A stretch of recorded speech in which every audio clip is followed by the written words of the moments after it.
అదే RTV app వార్తల్ని క్షణాల్లో చదివే అవకాశం ఉంటుంది. ఒక న్యూస్ పేపర్, ఒక టెలివిజన్ ఛానల్ మీ చేతుల్లో ఎప్పుడూ ఉంటాయి. ముగిశాయి.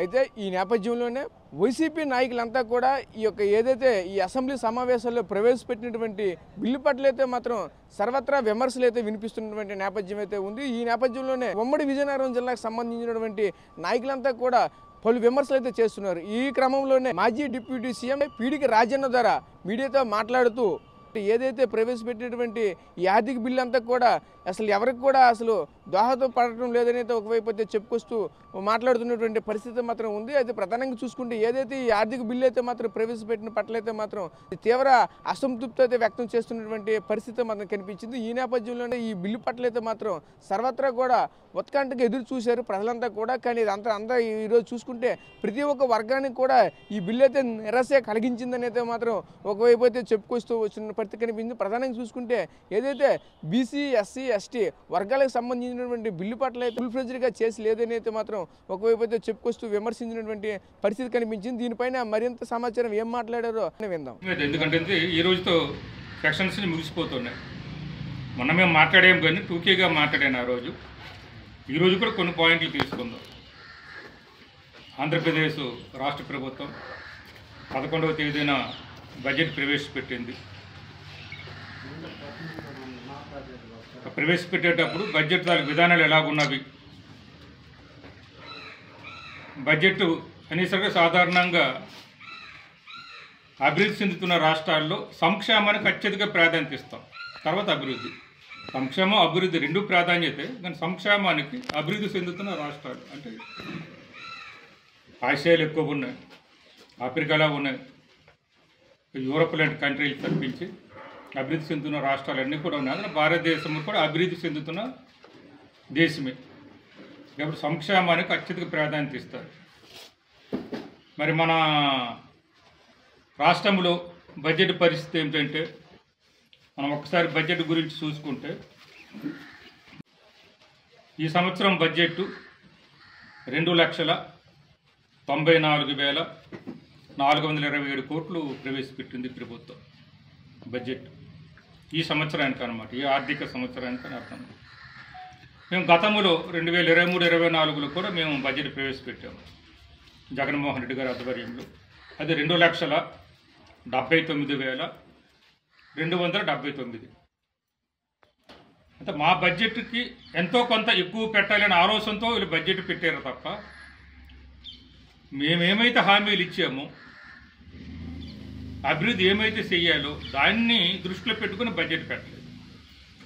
మా బడ్జెట్ కంటే ఎంతో కొంత ఎక్కువ పెడితే చాలు అనే ఆలోచనతో పెట్టారు. దాని ప్రకారం చూస్తే మేము గతంలో పెట్టిన బడ్జెట్ కన్నా 15,148 కోట్లు మాత్రం ఎక్కువ పెట్టారు. 15,148 కోట్లు మాత్రం ఎక్కువ పెట్టారు. అంటే ఎంతో కొంత ఎక్కువ చూపించాలనే ఆలోచనతో.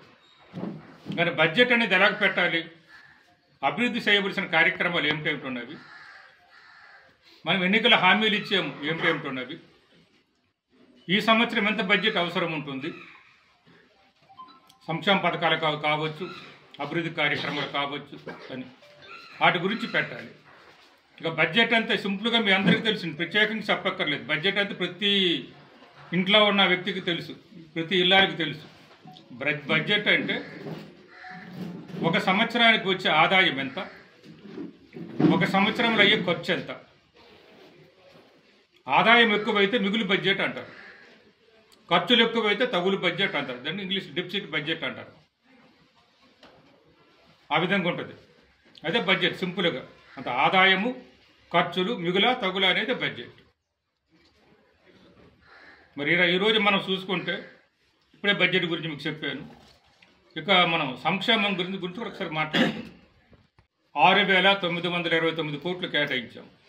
6,929 కోట్లు కేటాయిస్తే ఈ బడ్జెట్లో గిరిజనుల కోసం 7,557 కోట్లు కేటాయించారు. అంటే మేమిచ్చిన బడ్జెట్ కన్నా ఎంతో కొంత ఎక్కువ పెట్టామని చెప్పడానికి మాత్రమే ఒక 628 కోట్లు మాత్రం ఎక్కువ పెట్టారు. 5 సంవత్సరాల తర్వాత కేవలం 628 కోట్లు ఎక్కువ ఉంటాయా? చిత్తశుద్ధి ఉండాలి ప్రభుత్వానికి కానీ గిరిజన శాఖ మంత్రికి కానీ. కనీసం ఒక 1000 కోట్లైనా ఎక్కువ పెట్టుంటే బాగుండేది. అప్పుడు నిజంగా బడ్జెట్ పెట్టారనుకోండి. కానీ ఎక్కువ చూపించాలని తాపత్రయం, ఎక్కువ చేసామని చెప్పుకోవడానికి అక్కడ ఉన్న ప్రభుత్వం కానీ గిరిజన శాఖ మంత్రి కానీ కేవలం 628 కోట్లు మాత్రం పెట్టారు. అంటే బడ్జెట్లో మనం టోటల్ బడ్జెట్లో చూసుకుంటే మాకు కేటాయించింది ఎంత అంటే 2.56% అన్నమాట. 2.56% మాత్రమే కేటాయించారు. సాధారణంగా గిరిజనులకు కానీ, దళితులకు కానీ, బీసీలకు కానీ, మైనారిటీలకు కానీ కేటాయించేటప్పుడు జనాభా ప్రాతిపాదికన కేటాయిస్తాం. ఎందుకంటే చంద్రబాబు నాయుడు గారు ఇప్పుడు అభివృద్ధి చేస్తున్నాను, అందరూ నావాలంటారు. అటువంటిప్పుడు ఏం చేయాలి? జనాభా ప్రాతిపాదికన తీసుకొని బడ్జెట్లు పెట్టాలి. జనాభా ఎంత ఉన్నారు? గిరిజనులు ఉన్నారు, 6% గిరిజనులు ఉన్నారు కాబట్టి 6% బడ్జెట్ ఇవ్వాలి. మేము ఇవ్వలేదనే కదా మమ్మల్ని విమర్శిస్తున్నారు, మేము తక్కువ చేసామనే కదా. మరి వీళ్ళు గిరిజనులకు 6% బడ్జెట్ ఇవ్వాలి, మనల్ని ఇవ్వలేదు. స్టేట్మెంట్ నేను చూశాను, ఎన్ఆర్లో వచ్చింది అసలు ఇది బ్రహ్మాండమైన బడ్జెట్, అద్భుతమైన బడ్జెట్ అని చెప్పుకున్నారు. శాసనసభలో చూసింది కూడా నేను విన్నాను, చూశాను. అలాగే దళితులు ఎస్సీలకు తీసుకుంటే 18,497 కోట్లు కేటాయించారు. 18,497 కోట్లు అంటే బడ్జెట్లో చూస్తే ఇది మొత్తం బడ్జెట్ అయితే ఇందుకు చెప్పాను కదా 2,94,420,000. ఆ బడ్జెట్లో చూస్తే ఇది కేవలం 6.28%. ఇది ఈ శాతం అనేది గిరిజనులకు కేటాయించారు. ఎస్సీలకి కనీసం 15% కేటాయించాలి. మరి ఇక్కడ ఇవ్వలేదు. మరి అద్భుతమైన బడ్జెట్ అని ఎలా చెప్పగలరా? అదేవిధంగా బడ్జెట్ మొత్తం మీద చూసుకుంటే ఎస్సీ ఎస్టీలకు కలిపి 26,054 కోట్లు ఇచ్చారు. మొత్తం బడ్జెట్లో 8.85% మాత్రమే ఎస్సీ ఎస్టీలకు ఇచ్చారు. ఇది రెండూ కలిపి కనీసం 20% దాటాలి. ఎస్సీ ఎస్టీలకు బడ్జెట్లో కేటాయించిన బడ్జెట్లో దాటాలి. జనాభా ప్రాతిపాదికలు ఇస్తేనే మేము అభివృద్ధి చెందుతాం. ఎస్సీలు కానీ ఎస్టీలు కానీ ఎదుగుతారన్నమాట. అలాగే ఎస్సీ కాకుండా బీసీలకు చూసుకునేటప్పుడు ఎస్సీ ఎస్టీలు బీసీలకు మొత్తం చూసుకుంటే 69,437 కోట్లు. అంటే బీసీలకి 39,007 కోట్లు శాంక్షన్ చేశారు. బీసీలకి 39,007 కోట్లు, మైనారిటీలకి 4,376 కోట్లు శాంక్షన్ చేశారు. మొత్తం ఎస్సీ ఎస్టీ బీసీ మైనారిటీ కలుపుకుంటే 69,437 కోట్లు శాంక్షన్ చేశారు. అది బడ్జెట్లో అలాట్ చేశారు, మంజూరు చేశారని అర్థం. మొత్తం బడ్జెట్లో చూసుకుంటే 23.43% ఈ 4 కులాలకు ఇచ్చింది. ఎస్సీ ఎస్టీ బీసీ మైనారిటీలకు ఇచ్చింది 23.43% ఇచ్చారు. భారతదేశంలో ఎస్సీలు ఎస్టీలు బీసీలు మైనారిటీలే కదా, మిగతా వాళ్ళందరూ మనకు తక్కువ జనాభే కదా. మరి వాళ్ళకి బడ్జెట్ అంతా బడ్జెట్లో కూడా కనీసం ఒక 40% శాంక్షన్ చేసుకుంటే మాది గొప్ప బడ్జెట్, మాది బ్రహ్మాండమైన బడ్జెట్ అని చెప్పుకోవచ్చు. నేను అలా చేయలేదు. అసలు మమ్మల్ని విమర్శించారు కాబట్టి మీకు వివరంగా నేను చెప్తున్నాను. మేమేటి చేయలేదు, మేము ఎస్టీలకి ఏది చేయలేదు, ఎస్సీలకి ఏది చేయలేదు, బీసీలకి ఏది చేయలేదు, మైనారిటీకి ఏది చేయలేదు, జగన్మోహన్ రెడ్డి గారు ప్రభుత్వం అని చెప్పారు కాబట్టి ఇంత వివరంగా మీకు చెప్పడానికి కూడా కారణాలు అయితే ఇంత వివరంగా చెప్పండి. మరి ఇది ప్రభుత్వం దీనివల్ల మరి ఎస్టీలకి ఎస్సీలకి బీసీ మైనారిటీకి ఏం జరుగుతుంది? ఏమీ లేదు ఈ బడ్జెట్ వల్ల అనేది స్పష్టంగా మనకు అర్థమైంది ఈ పాయింట్. ఇక ఈ మేము పిస్టకు అనుకున్నాం. మరి సూపర్ 6 పథకాలు ఉన్నాయి, అది ఇచ్చిన హామీలే కదా. సూపర్ 6 పథకాలు నేను అమలు చేయాలి కదా. మరి సూపర్ 6 పథకాలకి బడ్జెట్లో లేవు. సరిగ్గా ఈ బడ్జెట్లో సూపర్ 6 లేవు కదా. మరి దీని సంగతి ఏం తగలేదు? దీనివల్ల ప్రజలకు మేలు చేస్తున్నామా, ద్రోహం చేస్తున్నామా? మరి ఈ ప్రభుత్వం చెప్పాలి, కూటమి ప్రభుత్వం. ప్రజలకు ఏదైతే హామీలు ఇచ్చామో ఎన్నికల్లో ఆ హామీలు నిలబెట్టుకోవాలి కదా. మనం ఒకసారి సూపర్ 6 గురించి చూసుకుంటే నేను గతంలోనే మీకు చెప్పాను, రాజశేఖర రెడ్డి గారి జయంతి రోజు, వర్ధంతి రోజు కూడా చెప్పాను. వీరిచ్చే సూపర్ 6 వల్ల సుమారు 1,20,000 నుంచి 1,30,000 కోట్లకు దాటిపోతుంది ఎందుకంటే సూపర్ 6కే 74 కోట్లు పైకి ఉంటుంది. 2019 టీడీపీ పాలించింది. అప్పుడు మేము ఏవైతే సంక్షేమ పథకాలు పెట్టామో అవన్నీ కూడా అమలు చేస్తామని చెప్పారు. అవన్నీ అమలు చేస్తే అవి ఒక 50 కోట్లు దాటుతుంది, ఇవి ఒక 74 కోట్లు దాటుతుంది. అందుకని 1,20,000 నుంచి 1,30,000 కోట్లు దాటుతుంది. ఇంకా కొందరు అంచనాల ప్రకారం అయితే 1,50,000 కోట్లకు కూడా అవుతుంది. నా అంచనా ప్రకారం 1,20,000 నుంచి 1,30,000 కోట్లు అవుతుంది. ఈ సంక్షేమ పథకాలకి అవుతుంది. మరి ఇక్కడ ఈరోజు బడ్జెట్లో కేటాయింపులు ఏవి? రైతులకి మేము గతంలో తీసుకుంటే మేము ఇచ్చేటప్పుడు మీరు చూసుకుంటే ఒకసారి గతంలో చూసుకుంటే 53 లక్షల మంది రైతులకు 53.88 మంది రైతులకు మేము ఇచ్చాము. అసలు రైతులకు అప్పుడు మేము ఇచ్చేటప్పుడు రైతులకు ఏ విధంగా న్యాయం చేస్తున్నట్టు, వాళ్ళు ఇచ్చిన హామీ ఏ విధంగా నిలబెట్టుకున్నట్టు అనేది కూడా మనం ఒకసారి ఆలోచించాలి. అట్లేదు అదేవిధంగా చూస్తే మన మహిళలకు 18 సంవత్సరాలు దాటి 59 సంవత్సరాలు ఉన్న మహిళలకు నెలకు 1,500 చొప్పున ఇస్తామని చెప్పారు. మరి దానికి బడ్జెట్ కేటాయించాలి కదా, మరి దానికి బడ్జెట్ కేటాయించలేదు. అట్లేదు దానికి బడ్జెట్ కేటాయించలేదు. అలాగే ఎందుకంటే మా అంచనా ప్రకారం ప్రతి మహిళ అన్నది అక్కడ కూడా మహిళలకు కూడా ప్రతి మహిళ అన్నారు. మీరు ఇక్కడ చూసుకోవచ్చు, దీంట్లో ఉంది, మీరు కావాలి కాపీ కూడా తీసుకోవచ్చు. 1,80,000 మంది ఉంటారని మా అంచనా. ప్రభుత్వం ఇవ్వలేదు, మా అంచనా అనమాట. 1,80,00,000 మంది ఉంటారని అంచనా. అంటే ఈ విధంగా సంవత్సరానికి 32,000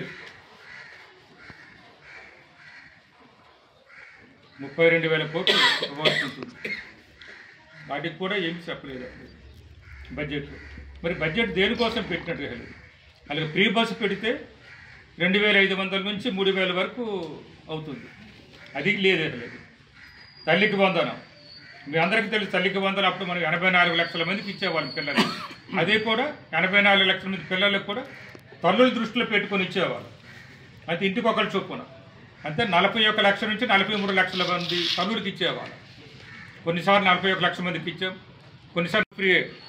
ఇంతకుముందు జాతీయ రహదారుల్లో మాత్రమే టోల్ ఫ్రీ ఉండేది. టోల్ ట్యాక్స్ అని, టోల్ ఫ్రీ అంటే టోల్ ట్యాక్స్. మీరు ఎక్కడికైనా వెళ్తే జాతీయ రహదారులు వినియోగించుకుంటున్నాం కాబట్టి ఆ టోల్ గేట్ల దగ్గర మనము ట్యాక్స్ కట్టేసి వెళ్ళవలసి ఉండేది. ఇప్పుడు రాష్ట్ర రహదారులు కూడా వేస్తున్నారు, ఇప్పుడు గ్రామీణ రహదారులు కూడా అయిపోతున్నారు. జాతీయ రహదారులు అనేది చాలా రోజుల నుంచి వేసారు, రాష్ట్ర రహదారులకు ఇప్పుడు వేస్తున్నారు. ప్రభుత్వం వచ్చిన తర్వాత మనకి పెట్టేశారు కదా, మనకు విజయనగరం మానపురంలో ఇంకొకటి గేటు కూడా తయారవుతుంది. అలాగే ఇప్పుడు గ్రామీణ రహదారులు మన సాలూరు దగ్గర కూడా వేస్తారనమాట. ఇంతకుముందు మనకు ఉండేది అలాగా, అప్పుడు టీడీపీ అప్పుడే పెట్టారు. అది కూడా ఇప్పుడు మన గ్రామీణ రహదారులకు కూడా వేస్తారు. అంతే ప్రతిదీ కూడా పీపీపీపీ, పబ్లిక్ ప్రైవేట్ పార్టిసిపేషన్.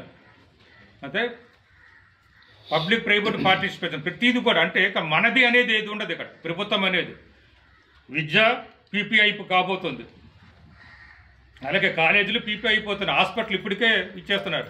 మేము ఇచ్చిన హాస్పిటల్ సీట్లు కూడా ఇవ్వలేదు, ఇవ్వకపోయినా కూడా ప్రభుత్వం ప్రైవేటు భాగస్వామ్యం అనమాట. అంటే హాస్పిటల్కి వెళ్ళి ప్రతి వాడు కూడా డబ్బులు కట్టుకోవాల్సిన పరిస్థితి వస్తుంది. అలాగే సీపోర్ట్లు ఇచ్చారు, మనందరికీ తెలుసు. సీపోర్ట్లు కూడా ప్రైవేట్ ప్రకటన చేయబోతున్నారు. అంటే పీపీ మోడ్లో 3 పీలు, ఇంకా 4వ పీ కూడా ఏదో చెప్పారు ఈ మధ్యన, ఇంకో కొత్తది చంద్రబాబు నాయుడు గారు మధ్యన. ఇక బాధుడు అని ఎన్నికల్లో మాకు చెప్పారు. ఇప్పుడేమో 18,000 కోట్ల పైగా కరెంటు బాదుతున్నారు. దానికి ఉపశమనం ఏది? బడ్జెట్లో పేదలకు 18,000 కోట్లు బడ్జెట్ అని పెట్టేసి బాధుడు చేస్తున్నారు. ఎన్నికల్లో బాగా చేశారు, కరెంటు పెంచమని చెప్పారు. మీరు చూసుకోండి, దీని బెనిఫిషియల్ అయితే లేదు, కానీ ఎన్నికల్లో మాట్లాడేటప్పుడు మేము కరెంట్లు పెంచాము, బస్ ఛార్జీలు పెంచామని చెప్పుకున్నారు. మీరు చూసుకోండి, ఎక్కడైనా పాత పేపర్లు తీస్తే ఒకసారి మీకు తెలుస్తుంది. అట్లా లేదు, మీ దగ్గర క్లిప్పింగ్స్ మీ దగ్గరే ఉంటాయి కాబట్టి మీకు తెలుస్తుంది, విలేకరి మిత్రులు కానీ మా నాయకులకు కానీ తెలుస్తుంది. ఇది అన్యాయం కదా, ఇలా పెంచడం అనేది కూడా లేదు. 18,000 కోట్లు బస్ ఛార్జీ విజయనగరం నుంచి 100. అదే చెప్తాను, ఏదైనా 60 రూపాయలు ఉంది. వాళ్ళు చెయ్యలేక టికెట్ కూడా ఉంచారు, వాళ్ళు చెయ్యలేక వాళ్ళకి చేతగాక ప్రతిదీ జగన్ మీదే, ఏది చెయ్యలేకపోతే జగన్ మీదే. ప్రతిదీ జగన్ కారణంగా పెంచుతున్నాం, జగన్ కారణంగా చేయలేకపోతున్నాం అంటే మీరెందుకు పరిపాలించాలి? దిగుపండి, జగనే చేసుకుంటాడు. ప్రతిదీ జగన్ కారణం వల్ల చేయలేకపో. మరి ఆడి కేటాయించాలి కదా. అయితే సుమారు 12,000 కోట్లు అవుతుంది ఒక సంవత్సరానికి. మేము ఎప్పుడు 6,700 కోట్లు చిల్లర అప్పుడు కేటాయించాం. మాకంటే ఎక్కువ పెంచారు కాబట్టి మాకన్నా మోర్ దాన్ డబుల్ అనమాట అవుతుంది ఒక సంవత్సరానికి. మరి కేటాయింపులు సంవత్సరం కేటాయింపు బడ్జెట్లు ఇచ్చేవన్నీ సంవత్సరానికి కేటాయింపులు ఇచ్చారు. మరి కేటాయింపులు ఏం లేవు. మహిళలకు 32,000 కోట్లు, ఫ్రీ బస్సుకు 3,000 కోట్లు, తల్లికి వందన 12,000 కోట్లు, యువగలం ఎవరైతే నిరుద్యోగ వృత్తిస్తామని చెప్పారో ఆ నిరుద్యోగ వృత్తిస్తామన్న వాళ్ళు కూడా 1 కోటి మంది దాటి ఉంటారని మా అంచనా. 1 కోటి మంది దాటి ఉంటారని. అంతా 36,000 కోట్లు అవుతుంది ఒక సంవత్సరానికి. దాటుతుంది అనమాట. అతనికి నేను రౌండ్ ఫిగర్ వేసాను, 100 వదిలేసాను. అలాగే మీద గ్యాస్ సిలిండర్లకు కూడా 4,000 కోట్లు దాటుతుంది సంవత్సరానికి. ఇవన్నీ కలిపితే 74,000 కోట్లు అవుతుంది. ఒక్క సూపర్ 6 వాళ్ళు చెప్పింది. అది సూపర్ ఫ్లాప్ అయిపోయింది. ఇక్కడ సూపర్ మోసం అయిపోయింది. బడ్జెట్లో చేస్తామని చెప్తున్నారు, చెప్పడం కాదు కదా, చేసి చూపించాలి కదా ఎవరికైనా. అది ఎక్కడా చెప్పలేదు, అట్లే చూపించడం లేదు.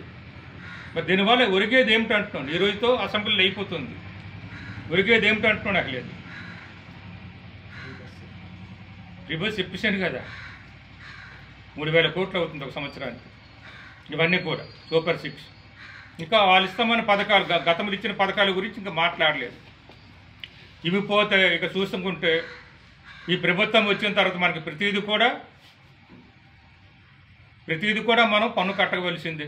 మరిన్ని వీడియోస్ కోసం ఛానల్ ని సబ్స్క్రైబ్ చేయండి. లేటెస్ట్ అప్డేట్స్ కోసం వాట్సాప్ ఛానల్ ని ఫాలో అవ్వండి. అండ్ లింక్ డిస్క్రిప్షన్ లో ఉంది.